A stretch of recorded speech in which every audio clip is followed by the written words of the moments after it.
اور یہ جی اور میں یہ بھی آپ کو بتا دوں کہ جو IMF کا معاہدہ تھا جو عمران خان نے کیا تھا، جس پر عمران حکومت کے دستخط ہیں، جس کو آج شہباز شریف کو بادل نخواستہ مشکل ترین فیصلہ کڑوا گھونٹ عوام کا احساس کرتے ہوئے، پاکستان کا احساس کرتے ہوئے، معیشت کی بہتری کے لیے وہ کڑوا گھونٹ جو عمران خان نے پاکستان کے اوپر یہ مصیبت نازل کی تھی، میں آپ کو یہ بتا دوں کہ IMF کے معاہدے میں کیا لکھا تھا عمران خان نے، یہ ذرا سن لیں۔ انہوں نے لکھا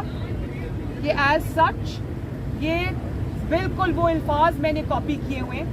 as such we will raise by ₹8 per litre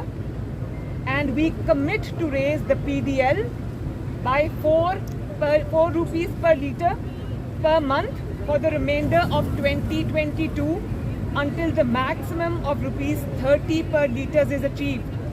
So یہاں پر یہ 30 روپے اس کے بڑھا دیے۔ اس کے بعد انہوں نے اوپر سے کیا کیا، اوپر سے انہوں نے کہا کہ کی میجرز انکلوڈ، یعنی کہ جو میجرز عمران حکومت لے گی اور اس کے بعد سبسیکوینٹ حکومت کو لینے پڑیں گے، key measures include enhancing the sale tax of petroleum products, اور ان کے مطابق جو قیمتیں یہ سیٹ کر گئے IMF کے ساتھ، آج پیٹرول کی جو پرائس ہے وہ 300 روپے پر لیٹر ہونی چاہیے۔ یہ ہے جال جو وہ بچھا کر گئے ہیں، اور یہ ہے لینڈ مائنز جس کا اعتراف شیخ رشید صاحب نے خود کیا۔ شوکت ترین صاحب آج جو لیکچرز دے رہے ہیں معیشت کے اوپر، عمران خان صاحب کو اچانک جو معیشت پہ مہنگائی اور جو پیٹرولیم کی پرائسز انکریز یاد آ گئی ہیں، وہ سب عمران خان کی اپنی کی ہوئی ہیں۔ اور ہماری مجبوری یہ ہے کہ ہم اگر یہ معاہدے کو توڑتے ہیں یا ہم IMF کا جو عمران خان نے معاہدہ کیا اس کی پاسداری نہیں کرتے تو پاکستان خدا نخواستہ ڈیفالٹ کر جائے گا۔ اب ایک اور بات سنیں، یہاں پر بات رکی نہیں۔ جب عمران خان صاحب کو پتہ چلا کہ ان کی حکومت جانے والی ہے اور ووٹ آف نو کانفیڈنس کامیاب ہونے والا ہے، ان کے اپنے لوگ ان کو چھوڑ کے جانے والے اور مان نہیں رہے، تو انہوں نے جاتے ہوئے پاکستان کے اوپر ایک ایسا وار کیا جس سے سنبھلتے سنبھلتے پاکستان کو مہینوں لگ جائیں گے، اگر سال نہیں تو۔ جاتے جاتے انہوں نے جو تباہی مچائی، انہوں نے پیٹرولیم کی پرائسز نیچے گرا دی،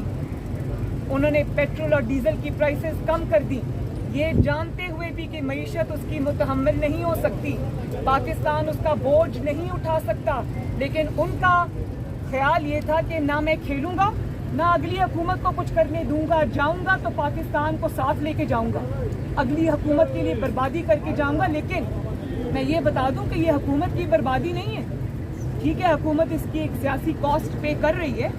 لیکن یہ تباہی اور بربادی جو ہے یہ پاکستان کے 22 کروڑ عوام کی ہے، جس کو جاتے جاتے وہ انشور کر گئے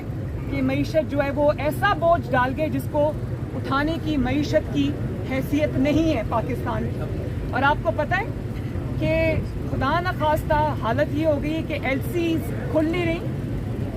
ڈیفالٹ کی آپ کے پاس قسط دینے کے لیے پیسے نہیں ہیں، فارن ریزروز آپ کے کم ہو رہے ہیں۔ کیوں؟ یہ کوئی 2 مہینے کی کارکردگی تو نہیں ہے،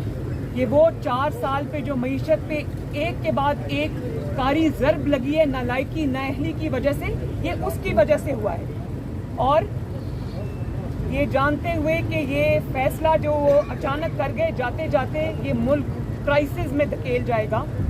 ملک کو تباہی کی طرف دھکیل جائے گا،